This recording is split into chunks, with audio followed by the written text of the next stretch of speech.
Batman Beyond is a criminally underrated show, and yes, I said underrated because even back when I was a kid, I didn't really hear too many people talk about the show. Even nowadays, the only people that talk about the show are people who grew up with it.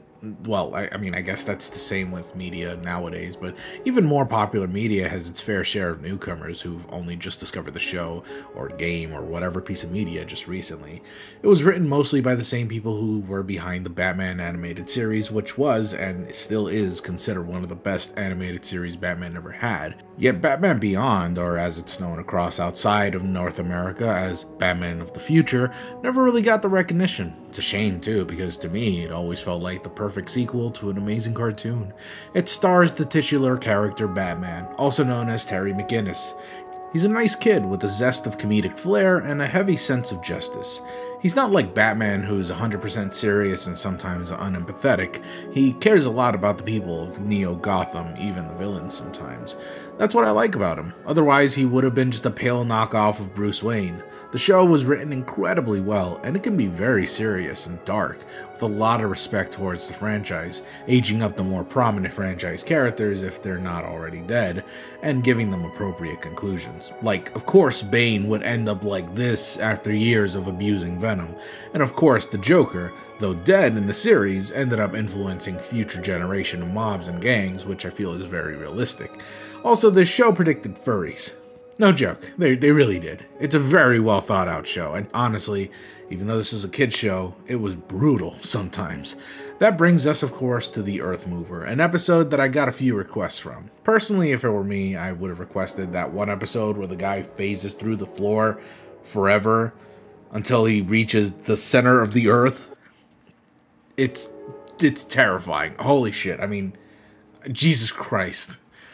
Okay. Well, anyways, people told me about the Earth Mover, and I honestly don't really remember this episode at all. It starts with Terry and his friends having a study sleepover bullshit. Kids, I don't know. I guess that's what friends did back in the day. When he notices his friend Jackie is looking out the window. This is when she confesses she thinks someone's watching her, and it turns out, hey, she's right. A huge earth creature or something is seen running away, and when Terry catches up, the monster is gone. Without proof that the monster ever was a monster, or that it might be gone for good, everyone just sort of sweeps it under the rug for a moment until the very next day when Bill, Jackie's paternal ward, invites the kids over to see his, land for some reason. This is when a massive earthquake hits and green sludge along with ugly old earth monster comes out and wrecks shop. After a moment's reprise, Batman begins to suspect, yeah, Bill, you're kinda sussy. This is when we learn the tragic story of Jackie's father, Tony, and subsequently how he died. Though, much like the Lord himself, Tony hath literally risen not just from the grave, but the whole motherfucking earth around. Land swallows Jackie's home alongside Jackie and Bill with it.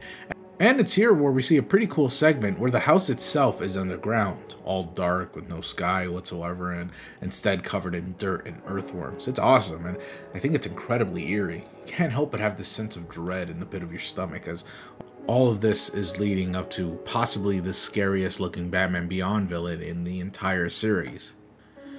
Good fucking god, they did you dirty, Tony. No pun intended. He sort of reminds me of a dying man, all the roots sticking out of him, sort of like a patient on their deathbed, hooked up to wires and machinery. The body is reminiscent of old photos of people who suffered through radiation poisoning, which may or may not be intentional, seeing as how Tony was basically dunked in radioactive waste. He's honestly drawn so realistically in comparison to everyone else that it almost feels like that was probably intentional.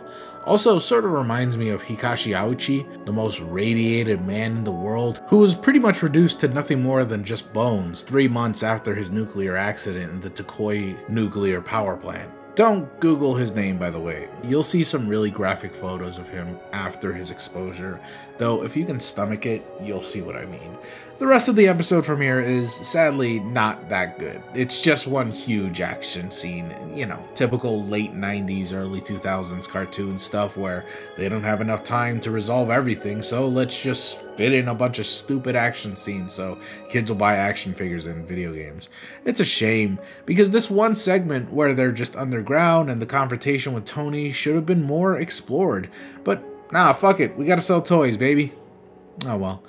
Whether that be the case or not, in the end, Tony was a horrifying visage that stuck with the minds of many children around the world, and even if it's not as fleshed out as it should have been, even showing Tony in such a terrible state shows that Batman Beyond did not shy away from brutal imagery and tragic deaths, as I said before with that guy who fucking phased through the entire Earth.